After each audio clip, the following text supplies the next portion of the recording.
Hello दोस्तों, आप सभी का हमारे YouTube चैनल में स्वागत है। आज हम सुनने वाले हैं कुसुम मुंशी प्रेमचंद की। साल भर की बात है, एक दिन शाम को हवा खाने जा रहा था कि महाशय नवीन से मुलाकात हो गई। मेरे पुराने दोस्त हैं, बड़े बेतकल्लुफ और मनचले। आगरे में मकान है, अच्छे कवि हैं। उनके कवि समाज में कई बार शरीक हो चुका हूँ। ऐसा कविता का उपासक मैंने नहीं देखा। पेशा तो वकालत, पर डूबे रहते हैं काव्य चिंतन में। आदमी ज़हीन है, मुकदमा सामने आया और उसकी तह तक पहुंच गए, इसलिए कभी कभी मुकदमे मिल जाते हैं, लेकिन कचहरी के बाहर अदालत या मुकदमे की चर्चा उनके लिए निषिद्ध है। अदालत की चारदीवारी के अंदर 4-5 घंटे वह वकील होते हैं। चारदीवारी के बाहर निकलते ही कवि हैं सिर से पांव तक। जब देखिए कवि मंडल जमा है, कवि चर्चा हो रही है, रचनाएं सुन रहे हैं, मस्त होकर झूम रहे हैं, और अपनी रचना सुनाते समय तो उन पर एक तल्लीनता सी छा जाती है। कंठ स्वर भी इतना मधुर है कि उनके पद बाण की तरह सीधे कलेजे में उतर जाते हैं। अध्यात्म में माधुर्य की सृष्टि करना, निर्गुण में सगुण की बहार दिखाना उनकी रचनाओं की विशेषता है। वह जब लखनऊ आते हैं, मुझे पहले सूचना दे दिया करते हैं। आज उन्हें अनायास लखनऊ में देखकर मुझे आश्चर्य हुआ, आप यहाँ कैसे? कुशल तो है। मुझे आने की सूचना तक न दी। बोले, भाईजान, एक जंजाल में फंस गया हूँ, आपको सूचित करने का समय न था। फिर आपके घर को मैं अपना घर समझता हूँ। इस तकल्लुफ की क्या जरूरत है कि आप मेरे लिए कोई विशेष प्रबंध करें? मैं एक जरूरी मामले में आपको कष्ट देने आया हूँ। इस वक्त की सैर को स्थगित कीजिए और चलकर मेरी विपत्ति कथा सुनिए। मैंने घबरा कर कहा, आपने तो मुझे चिंता में डाल दिया। आप और विपत्ति कथा, मेरे तो प्राण सूखे जाते हैं। घर चलिए, चित शांत हो तो सुनाऊं। बाल बच्चे तो अच्छी तरह हैं? हाँ, सब अच्छी तरह हैं। वैसी कोई बात नहीं है तो चलिए, रेस्टोरेंट में कुछ जलपान तो कर लीजिए। नहीं भाई, इस वक्त मुझे जलपान नहीं सूझता। हम दोनों घर की ओर चले। घर पहुंचकर उनका हाथ मुंह धुलाया, शरबत पिलाया। इलायची पान खाकर उन्होंने अपनी विपत्ति कथा सुनानी शुरू की। कुसुम के विवाह में आप गए ही थे, उसके पहले भी आपने उसे देखा था। मेरा विचार है कि किसी सरल प्रकृति के युवक को आकर्षित करने के लिए जिन गुणों की जरूरत है, वह सब उसमें मौजूद है। आपका क्या ख्याल है? मैंने तत्परता से कहा, मैं आपसे कहीं ज्यादा कुसुम का प्रशंसक हूँ। ऐसी लज्जाशील, सुघड़, सलीकेदार और विनोदिनी बालिका मैंने दूसरी नहीं देखी। महाशय नवीन ने करुण स्वर में कहा, वही कुसुम आज अपने पति के निर्दय व्यवहार के कारण रो रोकर प्राण दे रही है। उसका गौना हुए 1 साल हो रहा है। इस बीच में वह 3 बार ससुराल गई, पर उसका पति उससे बोलता ही नहीं। उसकी सूरत से बेजार है। मैंने बहुत चाहा कि उसे बुलाकर दोनों में सफाई करा दूं, मगर न आता है, न मेरे पत्रों का उत्तर देता है। न जाने क्या गांठ पड़ गई है कि उसने इस बेदर्दी से आंखें फेर ली। अब सुनता हूं, उसका दूसरा विवाह होने वाला है। कुसुम का बुरा हाल हो रहा है। आप शायद उसे देखकर पहचान भी न सके। रात दिन रोने के सिवा दूसरा काम नहीं है। इससे आप हमारी परेशानी का अनुमान कर सकते हैं। जिंदगी की सारी अभिलाषाएं मिटी जाती हैं। हमें ईश्वर ने पुत्र न दिया, पर हम अपनी कुसुम को पाकर संतुष्ट थे और अपने भाग्य को धान्य मानते थे। उसे कितने लाड़ प्यार से पाला, कभी उसे फूल की छड़ी से भी न छुआ। उसकी शिक्षा दीक्षा में कोई बात उठा न रखी। उसने बीए नहीं पास किया, लेकिन विचारों की प्रौढ़ता और ज्ञान विस्तार में किसी ऊंचे दर्जे की शिक्षित महिला से कम नहीं। आपने उसके लेख देखे हैं? मेरा ख्याल है, बहुत कम देवियां वैसे लेख लिख सकती हैं। समाज, धर्म, नीति सभी विषयों में उसके विचार बड़े परिष्कृत हैं। बहस करने में तो वह इतनी पटु है कि मुझे आश्चर्य होता है। गृह प्रबंध में इतनी कुशल कि मेरे घर का प्रायः सारा प्रबंध उसी के हाथ में था। किंतु पति की दृष्टि में वह पांव की धूल के बराबर भी नहीं। बार बार पूछता हूं, तूने उसे कुछ कह दिया है, या क्या बात है? आखिर वह क्यों तुझसे इतना उदासीन है? इसके जवाब में रोकर यही कहती है, मुझसे तो उन्होंने कभी कोई बातचीत ही नहीं की। मेरा विचार है कि पहले ही दिन दोनों में कुछ मनमुटाव हो गया। वह कुसुम के पास आया होगा और उससे कुछ पूछा होगा। उसने मारे शर्म के जवाब न दिया होगा। संभव है उससे 2-4 बातें और भी की हो। कुसुम ने सिर न उठाया होगा। आप जानते ही हैं कि कितनी शर्मीली है। बस पतिदेव रूठ गए होंगे। मैं तो कल्पना ही नहीं कर सकता कि कुसुम जैसी बालिका से कोई पुरुष उदासीन रह सकता है, लेकिन दुर्भाग्य को कोई क्या करे। दुखिया ने पति के नाम कई पत्र लिखे, पर उस निर्दयी ने एक का भी जवाब न दिया। सारी चिट्ठियां लौटा दी। मेरी समझ में नहीं आता कि उस पाषाण हृदय को कैसे पिघलाऊं। मैं अब खुद तो उसे कुछ लिख नहीं सकता। आप ही कुसुम की प्राण रक्षा करें, नहीं तो शीघ्र ही उसके जीवन का अंत हो जाएगा और उसके साथ हम दोनों प्राणी भी सिधार जाएंगे। उसकी व्यथा अब नहीं देखी जाती। नवीन जी की आंखें सजल हो गईं। मुझे भी अत्यंत क्षोभ हुआ।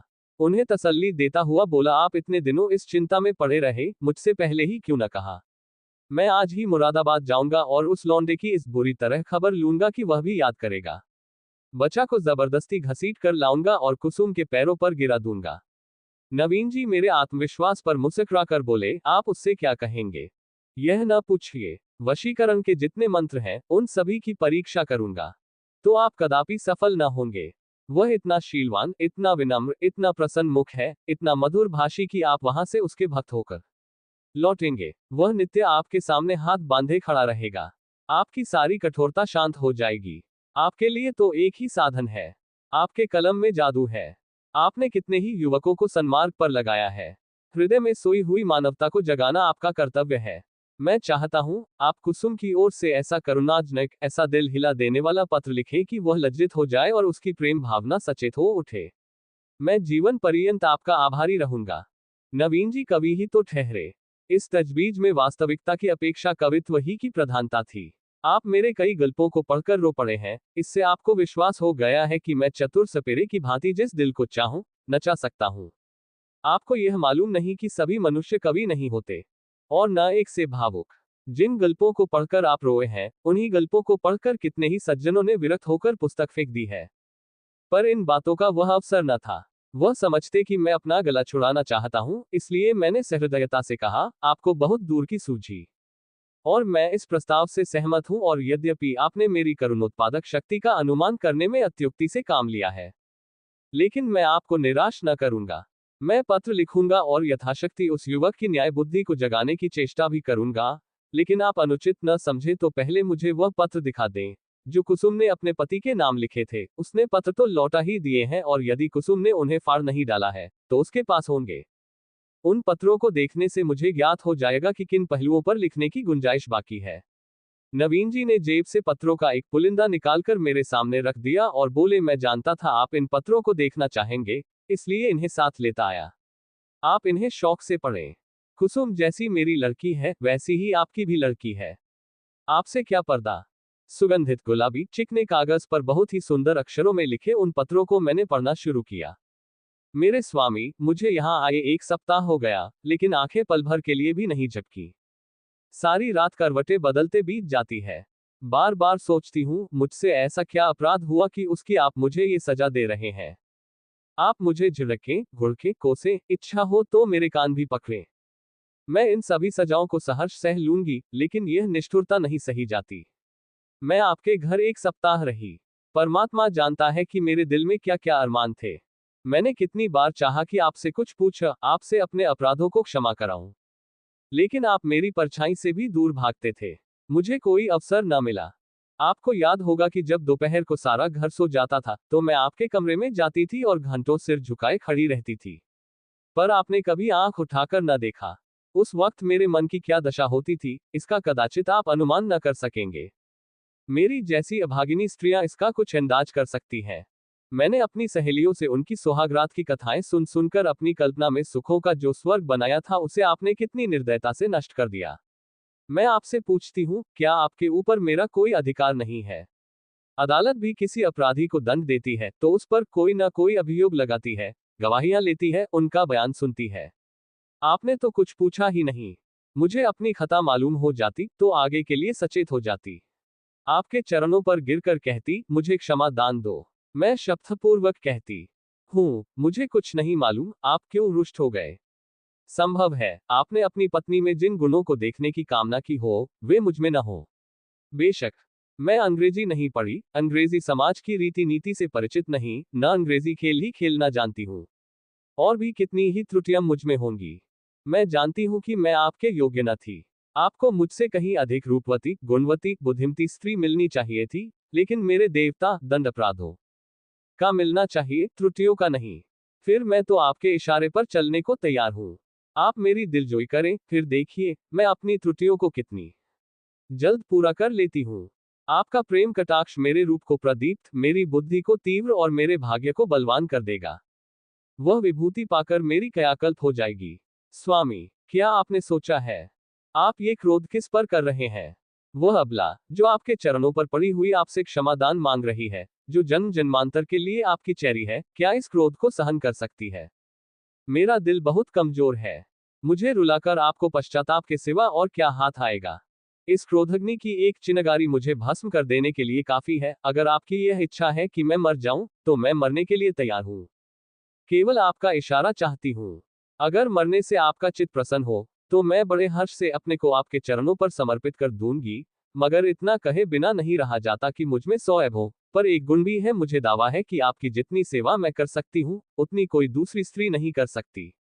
आप विद्वान हैं, उदार हैं, मनोविज्ञान के पंडित हैं। आपकी लोरी आपके सामने खड़ी दया की भीख मांग रही है। क्या उसे द्वार से ठुकरा दीजिएगा? आपकी अपराधिनी कुसुम। ये पत्र पढ़कर मुझे रोमांच हो आया। ये बात मेरे लिए असह्य थी कि कोई स्त्री अपने पति की इतनी खुशामद करने पर मजबूर हो जाए। पुरुष अगर स्त्री से उदासीन रह सकता है, तो स्त्री उसे क्यों नहीं ठुकरा सकती? वह दुष्ट समझता है कि विवाह ने एक स्त्री को उसका गुलाम बना दिया। वह उस अबला पर जितना अत्याचार चाहे करे, कोई उसका हाथ नहीं पकड़ सकता, कोई चू भी नहीं कर सकता। पुरुष अपनी दूसरी, तीसरी, चौथी शादी कर सकता है, स्त्री से कोई संबंध न रखकर भी उस पर उसी कठोरता से शासन कर सकता है। वह जानता है कि स्त्री कुल मर्यादा के बंधनों में जकड़ी हुई है, उसे रो रोकर मर जाने के सिवा और कोई उपाय नहीं है। अगर उसे भय होता कि औरत भी उसकी ईंट का जवाब पत्थर से नहीं, ईंट से भी नहीं, केवल थप्पड़ से दे सकती है, तो उसे कभी इस बदमिजाजी का साहस न होता। बेचारी स्त्री कितनी विवश है। शायद मैं कुसुम की जगह होता तो इस निष्ठुरता का जवाब इसकी 10 गुनी कठोरता से देता। उसकी छाती पर मूंग दलता। संसार के हंसने की जरा भी चिंता न करता। समाज अबलाओं पर इतना जुल्म देख सकता है और छू तक नहीं करता, उसके रोने या हंसने की मुझे जरा भी परवाह न होती। अरे अभागे युवक, तुझे खबर नहीं, तू अपने भविष्य की गर्दन पर कितनी बेदर्दी से छुरी फेर रहा है। ये वह समय है जब पुरुष को अपने प्रणय भंडार से स्त्री के माता पिता, भाई बहन, सखियां, सहेलियां, सभी के प्रेम की पूर्ति करनी पड़ती है। अगर पुरुष में ये सामर्थ्य नहीं है, तो स्त्री की क्षुधित आत्मा को कैसे संतुष्ट रख सकेगा? परिणाम वही होगा जो बहुधा होता है। अबला कुड़ कुड़कर मर जाती है। यही वह समय है जिसकी स्मृति जीवन में सदैव के लिए मिठास पैदा कर देती है। स्त्री की प्रेम सुधा इतनी तीव्र होती है कि वह पति का स्नेह पाकर अपना जीवन सफल समझती है और इस प्रेम के आधार पर जीवन के सारे कष्टों को हंस खेलकर सह लेती है। यही वह समय है जब हृदय में प्रेम का बसंत आता है और उसमें नई नई आशा कोंपलें निकलने लगती हैं। ऐसा कौन निर्दयी है जो इस ऋतु में उस वृक्ष पर कुल्हाड़ी चलाएगा? यही वह समय है जब शिकारी किसी पक्षी को उसके बसेरे से लाकर पिंजरे में बंद कर देता है। क्या वह उसकी गर्दन पर छुरी चलाकर उसका मधुर गान सुनने की आशा रखता है? मैंने दूसरा पत्र पढ़ना शुरू किया। मेरे जीवन धान 2 सप्ताह जवाब की प्रतीक्षा करने के बाद आज फिर यही उलाहना देने बैठी हूं। जब मैंने वह पत्र लिखा था, तो मेरा मन गवाही दे रहा था कि उसका उत्तर जरूर आएगा। आशा के विरुद्ध आशा लगाए हुए थी। मेरा मन अब भी इसे स्वीकार नहीं करता कि जानबूझकर उसका उत्तर नहीं दिया। कदाचित आपको अवकाश नहीं मिला, या ईश्वर न करे कहीं आप अस्वस्थ तो नहीं हो गए। किससे पूछूं? इस विचार से ही मेरा हृदय कांप रहा है। मेरी ईश्वर से यही प्रार्थना है कि आप प्रसन्न और स्वस्थ हो। पत्र मुझे न लिखें, न सही, रोकर चुप ही तो हो जाऊंगी। आपको ईश्वर का वास्ता है, अगर आपको किसी प्रकार का कष्ट हो, तो मुझे तुरंत पत्र लिखिए, मैं किसी को साथ लेकर आ जाऊंगी। मर्यादा और परिपाटी के बंधनों से मेरा जी घबराता है। ऐसी दशा में भी यदि आप मुझे अपनी सेवा से वंचित रखते हैं, तो आप मुझसे मेरा वह अधिकार छीन रहे हैं, जो मेरे जीवन की सबसे मूल्यवान वस्तु है। मैं आपसे और कुछ नहीं मांगती। आप मुझे मोटे से मोटा खिलाए, मोटे से मोटा पहनाए, मुझे जरा भी शिकायत न होगी। मैं आपके साथ घोर से घोर विपत्ति में भी प्रसन्न रहूंगी। मुझे आभूषणों की लालसा नहीं, महल में रहने की लालसा नहीं, सैर तमाशे की लालसा नहीं, धान बटोरने की लालसा नहीं। मेरे जीवन का उद्देश्य केवल आपकी सेवा करना है। यही उसका ध्येय है। मेरे लिए दुनिया में कोई देवता नहीं, कोई गुरु नहीं, कोई हाकिम नहीं। मेरे देवता आप हैं, मेरे राजा आप हैं। मुझे अपने चरणों से न हटाए, मुझे ठुकराए नहीं।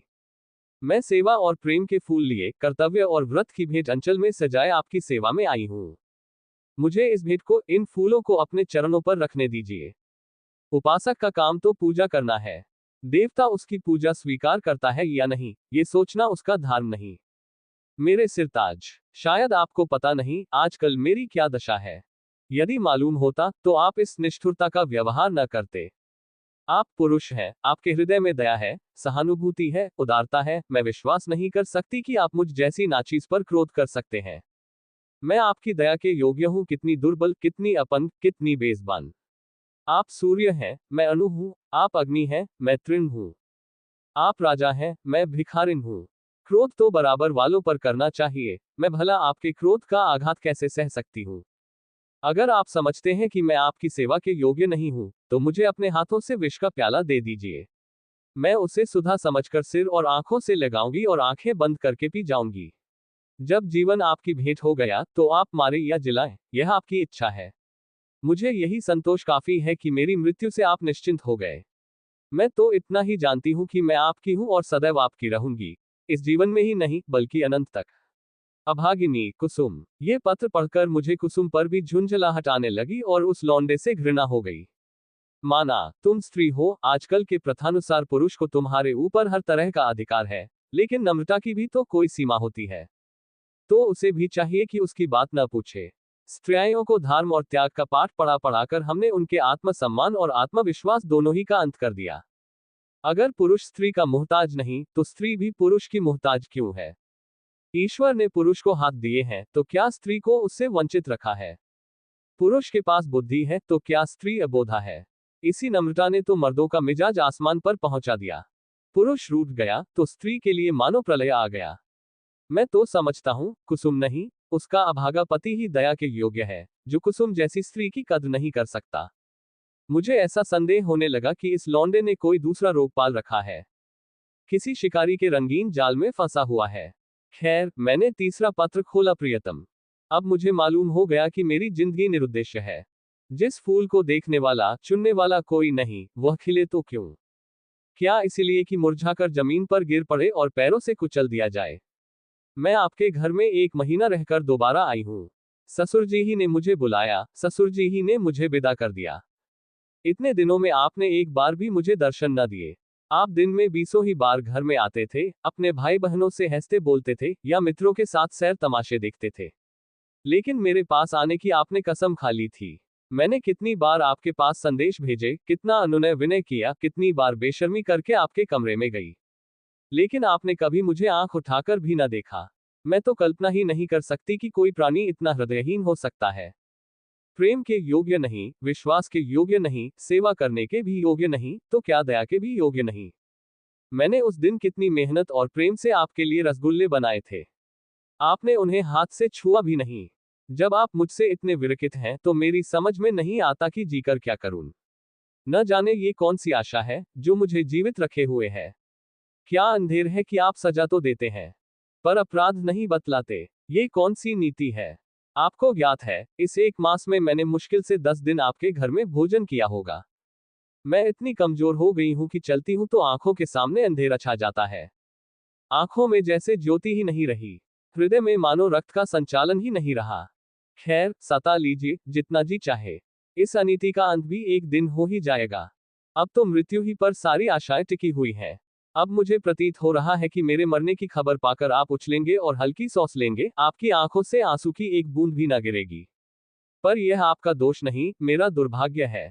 उस जन्म में मैंने कोई बहुत बड़ा पाप किया था। मैं चाहती हूं मैं भी आपकी परवाह न करूं, आप ही की भांति आपसे आंखें फेर लूं, मुंह फेर लूं, दिल फेर लूं। लेकिन न जाने क्यों मुझमें वह शक्ति नहीं है। क्या लता वृक्ष की भांति खड़ी रह सकती है? वृक्ष के लिए किसी सहारे की जरूरत नहीं। लता वह शक्ति कहां से लाए? वह तो वृक्ष से लिपटने के लिए पैदा की गई है। उसे वृक्ष से अलग कर दो और वह सूख जाएगी। मैं आपसे पृथक अपने अस्तित्व की कल्पना ही नहीं कर सकती। मेरे जीवन की हर एक गति, प्रत्येक विचार, प्रत्येक कामना में आप मौजूद होते हैं। मेरा जीवन वह वृत्त है जिसके केंद्र आप हैं। मैं वह हार हूं जिसके प्रत्येक फूल में आप धागे की भांति घुसे हैं। उस धागे के बगैर हार के फूल बिखर जाएंगे और धूल में मिल जाएंगे। मेरी एक सहेली है, शन्नो। उसका इस साल पाणिग्रहण हो गया है। उसका पति जब ससुराल आता है, शन्नो के पांव जमीन पर नहीं पड़ते। दिन भर में न जाने कितने रूप बदलती है। मुख कमल खिल जाता है। उल्लास संभाले नहीं संभलता। उसे बिखेरती, लुटाती चलती है, हम जैसे अभागों के लिए। जब आकर मेरे गले से लिपट जाती है तो हर्ष और उन्माद की वर्षा से जैसे मैं लथपथ हो जाती हूँ। दोनों अनुराग से मतवाले हो रहे हैं। उनके पास धन नहीं है, जायदाद नहीं है, मगर अपनी दरिद्रता में ही मगन है। इस अखंड प्रेम का एक क्षण, उसकी तुलना में संसार की कौन सी वस्तु रखी जा सकती है। मैं जानती है, ये रंगरेलियां और बेफिक्रियां बहुत दिन न रहेंगी। जीवन की चिंताएं और दुराशाएं उन्हें भी परास्त कर देंगी, लेकिन ये मधुर स्मृतियां संचित धान की भांति अंत तक उन्हें सहारा देती रहेंगी। प्रेम में भीगी हुई सूखी रोटियां, प्रेम में रंगे हुए मोटे कपड़े और प्रेम के प्रकाश से आलोकित छोटी सी कोठरी, अपनी इस विपन्नता में भी वह स्वाद, वह शोभा और वह विश्राम रखती है, जो शायद देवताओं को स्वर्ग में भी नसीब नहीं। जब शन्नो का पति अपने घर चला जाता है, तो वह दुखिया किस तरह फूट फूट कर रोती है कि मेरा हृदय गदगद हो जाता है। उसके पत्र आ जाते हैं, तो मानो उसे कोई विभूति मिल जाती है। उसके रोने में भी, उसकी विफलताओं में भी, उसके उपालंबों में भी एक स्वाद है, एक रस है। उसके आंसू व्यग्रता और विह्वलता के हैं, मेरे आंसू निराशा और दुख के। उसकी व्याकुलता में प्रतीक्षा और उल्लास है, मेरी व्याकुलता में दैन्य और परवशता।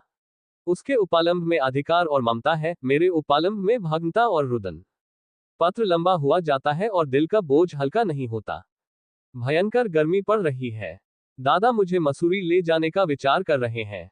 मेरी दुर्बलता से उन्हें टीबी का संदेह हो रहा है। वह नहीं जानते कि मेरे लिए मसूरी नहीं, स्वर्ग भी कालकोठरी है। अभागिन कुसुम, मेरे पत्थर के देवता, कल मसूरी से लौट आई। लोग कहते हैं, बड़ा स्वास्थ्यवर्धक और रमणीक स्थान है, होगा। मैं तो एक दिन भी कमरे से नहीं निकली। भग्न हृदयों के लिए संसार सूना है।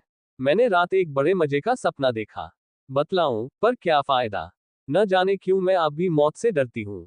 आशा का कच्चा धागा मुझे अब भी जीवन से बांधे हुए है। जीवन उद्यान के द्वार पर जाकर बिना सैर किए लौट आना कितना हसरतनाक है। अंदर क्या सुषमा है, क्या आनंद है। मेरे लिए वह द्वार ही बंद है। कितनी अभिलाषाओं से विहार का आनंद उठाने चली थी, कितनी तैयारियों से, पर मेरे पहुंचते ही द्वार बंद हो गया है।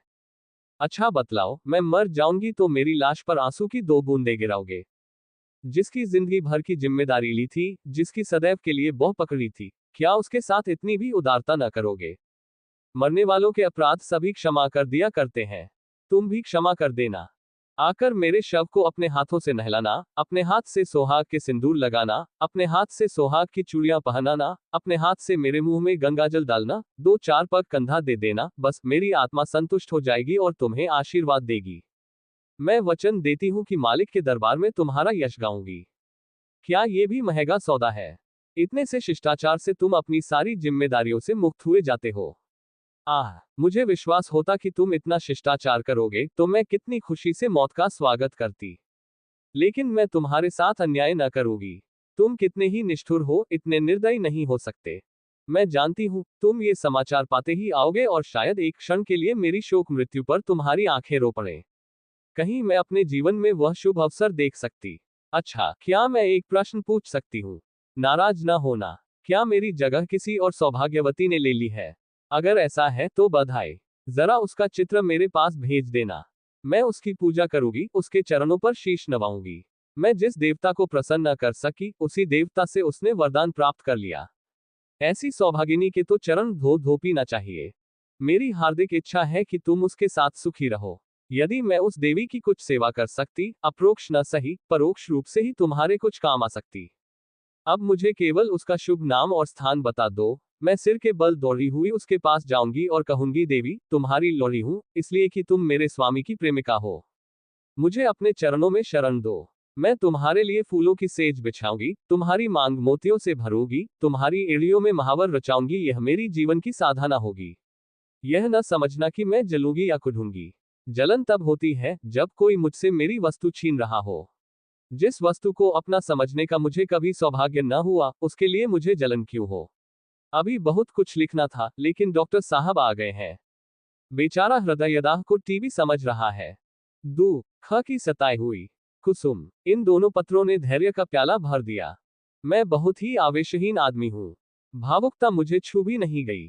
अधिकांश कलाविदों की भांति मैं भी शब्दों से आंदोलित नहीं होता। क्या वस्तु दिल से निकलती है, क्या वस्तु केवल मर्म को स्पर्श करने के लिए लिखी गई है, ये भेद बहुधा मेरे साहित्यिक आनंद में बाधक हो जाता है। लेकिन इन पत्रों ने मुझे आपे से बाहर कर दिया।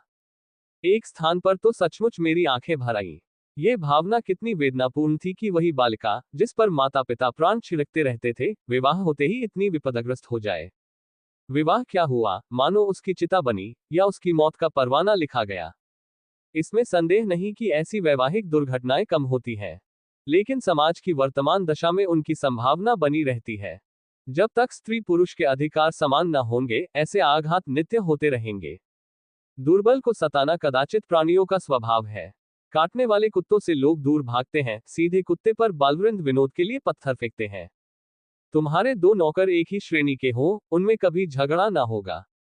लेकिन आज उनमें से एक को अफसर और दूसरे को उसका मातहत बना दो, फिर देखो अफसर साहब अपने मातहत पर कितना रोब जमाते हैं। सुखमय दाम्पत्य की नींव अधिकार सामयी पर रखी जा सकती है। इस वैषम्य में प्रेम का निवास हो सकता है, मुझे तो इसमें संदेह है। हम आज जिसे स्त्री पुरुषों में प्रेम कहते हैं, वह वही प्रेम है जो स्वामी को अपने पशु से होता है।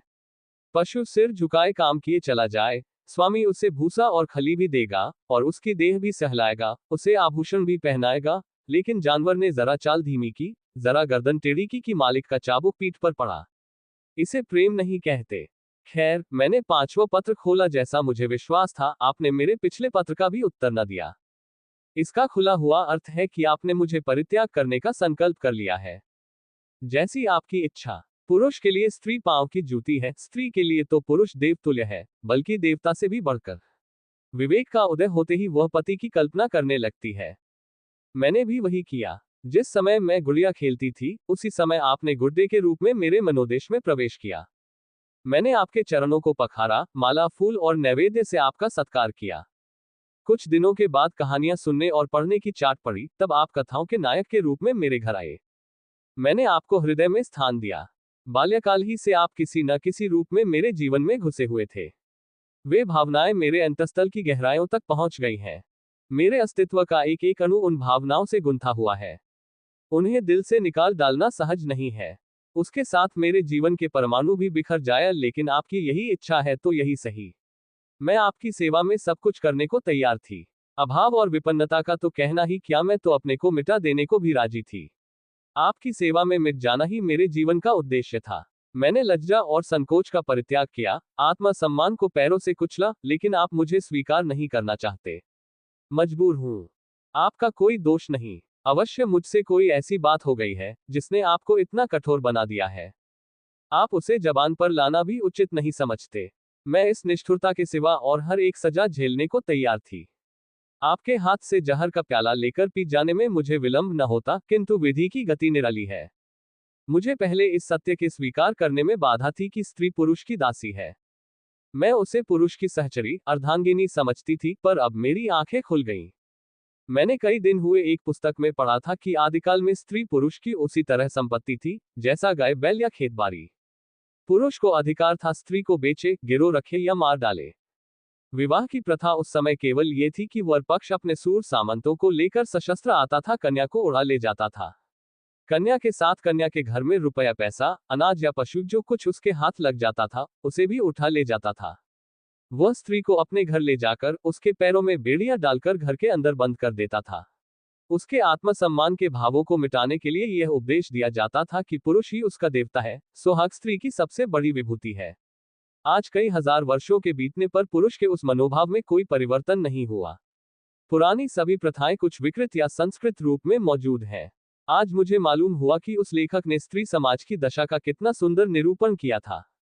अब आपसे मेरा सविनय अनुरोध है, और यही अंतिम अनुरोध है, कि आप मेरे पत्रों को लौटा दें। आपके दिए हुए गहने और कपड़े अब मेरे किसी काम के नहीं।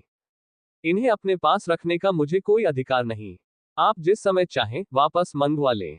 मैंने उन्हें एक पेटारी में बंद करके अलगर्क दिया है। उसकी सूची भी वहीं रखी हुई है, मिला लीजिएगा। आज से आप मेरी जबान या कलम से कोई शिकायत न सुनेंगे। इस भ्रम को भूलकर भी दिल में स्थान न दीजिएगा कि मैं आपसे बेवफाई या विश्वासघात करूंगी। मैं इसी घर में कुड़ कर मर जाऊंगी, पर आपकी ओर से मेरा मन कभी मैला न होगा।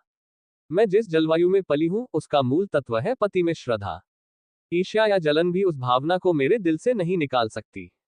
मैं आपकी कुल मर्यादा की रक्षिका हूं। उस अमानत में जीते जी खनायत न करूंगी। अगर मेरे बस में होता तो मैं उसे भी वापस कर देती, लेकिन यहां मैं भी मजबूर हूं और आप भी मजबूर हैं। मेरी ईश्वर से यही विनती है कि आप जहां रहें कुशल से रहें। जीवन में मुझे सबसे कटु अनुभव जो हुआ वह यही है कि नारी जीवन अधम है अपने लिए, अपने माता पिता के लिए, अपने पति के लिए। उसकी कदर न माता के घर में है, न पति के घर में। मेरा घर शोकागार बना हुआ है। अम्मा रो रही हैं, दादा रो रहे हैं, कुटुंब के लोग रो रहे हैं। एक मेरी जात से लोगों को कितनी मानसिक वेदना हो रही है। कदाचित वे सोचते होंगे ये कन्या कुल में न आती तो अच्छा होता। मगर सारी दुनिया एक तरफ हो जाए, आपके ऊपर विजय नहीं पा सकती। आप मेरे प्रभु हैं। आपका फैसला अटल है। उसकी कहीं अपील नहीं, कहीं फरियाद नहीं। खैर, आज से यह कांड समाप्त हुआ। अब मैं हूं और मेरा दलित भग्न हृदय। हसरत यही है कि आपकी कुछ सेवा न कर सकी। अभागिनी कुसुम। मालूम नहीं मैं कितनी देर तक मूक वेदना की दशा में बैठा रहा कि महाशय नवीन बोले, आपने इन पत्रों को पढ़कर क्या निश्चय किया? मैंने रोते हुए हृदय से कहा, अगर इन पत्रों ने उस नर पिशाच के दिल पर कोई असर न किया तो मेरा पत्र भला क्या असर करेगा? इससे अधिक करुणा और वेदना मेरी शक्ति के बाहर है। ऐसा कौन सा धार्मिक भाव है जिसे इन पत्रों में स्पर्श न किया गया हो? दया, लज्जा, तिरस्कार, न्याय, मेरे विचार में तो कुसुम ने कोई पहलू नहीं छोड़ा। मेरे लिए अब यही अंतिम उपाय है कि उस शैतान के सिर पर सवार हो जाऊं और उससे मुंह दर मुंह बातें करके इस समस्या की तह तक पहुंचने की चेष्टा करूं। अगर उसने मुझे कोई संतोषप्रद उत्तर न दिया तो मैं उसका और अपना खून एक कर दूंगा। या तो मुझी को फांसी होगी या वही काले पानी जाएगा। कुसुम ने जिस धैर्य और साहस से काम लिया है वह सराहनीय है। आप उसे सांत्वना दीजिएगा। मैं आज रात की गाड़ी से मुरादाबाद जाऊंगा और परसों तक जैसी कुछ परिस्थिति होगी उसकी आपको सूचना दूंगा। मुझे तो यह कोई चरित्रहीन और बुद्धिहीन युवक मालूम होता है। मैं उस बहक में जाने क्या क्या बकता रहा। इसके बाद हम दोनों भोजन करके स्टेशन चले। वह आगरे गए, मैंने मुरादाबाद का रास्ता लिया। उनके प्राण अब भी सूखे जाते थे कि क्रोध के आवेश में कोई पागलपन न कर बैठूं। मेरे बहुत समझाने पर उनका चित्त शांत हुआ। मैं प्रातःकाल मुरादाबाद पहुंचा और जांच शुरू कर दी। इस युवक के चरित्र के विषय में मुझे जो संदेह था वह गलत निकला। मोहल्ले में, कॉलेज में, उसके इष्ट मित्रों में सभी उसके प्रशंसक थे। अंधेरा और गहरा होता हुआ जान पड़ा। संध्या समय मैं उसके घर जा पहुंचा। जिस निष्कपट भाव से वह दौड़कर मेरे पैरों पर झुका वह मैं नहीं भूल सकता। ऐसा वाक्चतुर, ऐसा सुशील और विनीत युवक मैंने नहीं देखा। बाहर और भीतर में इतना आकाश पाताल का अंतर मैंने कभी न देखा था। मैंने कुशल क्षेम और शिष्टाचार के 2-4 वाक्यों के बाद पूछा, तुमसे मिलकर चित्त प्रसन्न हुआ, लेकिन आखिर कुसुम ने क्या अपराध किया है जिसका तुम उसे इतना कठोर दंड दे रहे हो? उसने तुम्हारे पास कई पत्र लिखे, तुमने एक का भी उत्तर न दिया। वह 2-3 बार यहां भी आई, पर तुम उससे बोले तक नहीं। क्या उस निर्दोष बालिका के साथ तुम्हारा यह अन्याय नहीं है? युवक ने लज्जित भाव से कहा, बहुत अच्छा होता कि आपने इस प्रश्न को न उठाया होता। उसका जवाब देना मेरे लिए बहुत मुश्किल है। मैंने तो इसे आप लोगों के अनुमान पर छोड़ दिया था, लेकिन इस गलतफहमी को दूर करने के लिए मुझे विवश होकर कहना पड़ेगा। ये कहते कहते वह चुप हो गया। बिजली की बत्ती पर भांति भांति के कीट पतंगे जमा हो गए। कई झींगुर उछल उछल कर मुंह पर आ जाते थे और जैसे मनुष्य पर अपनी विजय का परिचय देकर उड़ जाते थे। एक बड़ा सा अंकफोड़ भी मेज पर बैठा था और शायद जस्त मारने के लिए अपनी देह तौल रहा था। युवक ने एक पंखा लाकर मेज पर रख दिया, जिसने विजयी कीट पतंगों को दिखा दिया कि मनुष्य इतना निर्बल नहीं है जितना वे समझ रहे थे। एक क्षण में मैदान साफ हो गया और हमारी बातों में दखल देने वाला कोई न रहा। युवक ने सकुचाते हुए कहा, संभव है आप मुझे अत्यंत लोभी, कमीना और स्वार्थी समझें, लेकिन यथार्थ यह है कि इस विवाह से मेरी वह अभिलाषा न पूरी हुई जो मुझे प्राणों से भी प्रिय थी। मैं विवाह पर रजामंद न था, अपने पैरों में बेड़ियां न डालना चाहता था। किंतु जब महाशय नवीन बहुत पीछे पड़ गए और उनकी बातों से मुझे यह आशा हुई कि वह सब प्रकार से मेरी सहायता करने को तैयार हैं, तब मैं राजी हो गया। पर विवाह होने के बाद उन्होंने मेरी बात भी न पूछी, मुझे एक पत्र भी न लिखा कि कब तक वह मुझे विलायत भेजने का प्रबंध कर सकेंगे। हालांकि मैंने अपनी इच्छा उन पर पहले ही प्रकट कर दी थी, पर उन्होंने मुझे निराश करना ही उचित समझा। उनकी इस अकृपा ने मेरे सारे मंसूबे धूल में मिला दिए। मेरे लिए अब इसके सिवा और क्या रह गया है कि LL.B. पास कर लूं और कचहरी में जूती फटफटाता फिरूं। मैंने पूछा, तो आखिर तुम नवीन जी से क्या चाहते हो? लेन देन में तो उन्होंने शिकायत का कोई अवसर नहीं दिया। तुम्हें विलायत भेजने का खर्च तो शायद उनके काबू से बाहर हो। युवक ने सिर झुकाकर कहा, तो यह उन्हें पहले ही मुझसे कह देना चाहिए था। फिर मैं विवाह ही क्यों करता? उन्होंने चाहे कितना ही खर्च कर डाला हो, पर इससे मेरा क्या उपकार हुआ। दोनों तरफ से 10-12 हजार रुपये खाक में मिल गए और उनके साथ मेरी अभिलाषाएं खाक में मिल गईं। पिताजी पर तो कई हजार का ऋण हो गया है। वह अब मुझे इंग्लैंड नहीं भेज सकते। क्या पूज्य नवीन जी चाहते तो मुझे इंग्लैंड न भेज देते। उनके लिए 10-5 हजार की कोई हकीकत नहीं। मैं सन्नाटे में आ गया। मेरे मुंह से अनायास निकल गया, छी। वाह री दुनिया और वाह रे हिंदू समाज। तेरे यहाँ ऐसे ऐसे स्वार्थ के दास पड़े हुए हैं, जो एक अबला का जीवन संकट में डालकर उसके पिता पर ऐसे अत्याचारपूर्ण दबाव डालकर ऊंचा पद प्राप्त करना चाहते हैं। विद्यार्जन के लिए विदेश जाना बुरा नहीं। ईश्वर सामर्थ्य दे तो शौक से जाओ, किंतु पत्नी का परित्याग करके ससुर पर इसका भार रखना निर्लजता की पराकाष्ठा है। तारीफ की बात तो तब थी कि तुम अपने पुरुषार्थ से जाते। इस तरह किसी की गर्दन पर सवार होकर अपना आत्मसम्मान बेचकर गए तो क्या गए। इस पामक की दृष्टि में कुसुम का कोई मूल्य ही नहीं। वह केवल उसकी स्वार्थ सिद्धि का साधन मात्र है। ऐसे नीच प्रकृति के आदमी से कुछ तर्क करना व्यर्थ था। परिस्थिति ने हमारी चुटिया उसके हाथ में रखी थी और हमें उसके चरणों पर सिर झुकाने के सिवाय और कोई उपाय न था। दूसरी गाड़ी से मैं आगरे जा पहुंचा और नवीन जी से यह वृतांत कहा। उन बेचारे को क्या मालूम था कि यहाँ सारी जिम्मेदारी उन्हीं के सिर डाल दी गई है। यद्यपि इस मंदी ने उनकी वकालत भी ठंडी कर रखी है और वह 10-5 हजार का खर्च सुगमता से नहीं उठा सकते, लेकिन इस युवक ने उनसे इसका संकेत भी किया होता तो वह अवश्य कोई न कोई उपाय करते। कुसुम के सिवा दूसरा उनका कौन बैठा हुआ है। उन बेचारे को तो इस बात का ज्ञान ही न था। अतएव मैंने यूं ही उनसे ये समाचार कहा तो वह बोल उठे, छी। इस जरा सी बात को इस भले आदमी ने इतना तूल दे दिया। आप आज ही उसे लिख दे कि वह जिस वक्त जहां पढ़ने के लिए जाना चाहे शौक से जा सकता है। मैं उसका सारा भार स्वीकार करता हूं। साल भर तक निर्दयी ने कुसुम को रुला रुला कर मार डाला। घर में इसकी चर्चा हुई।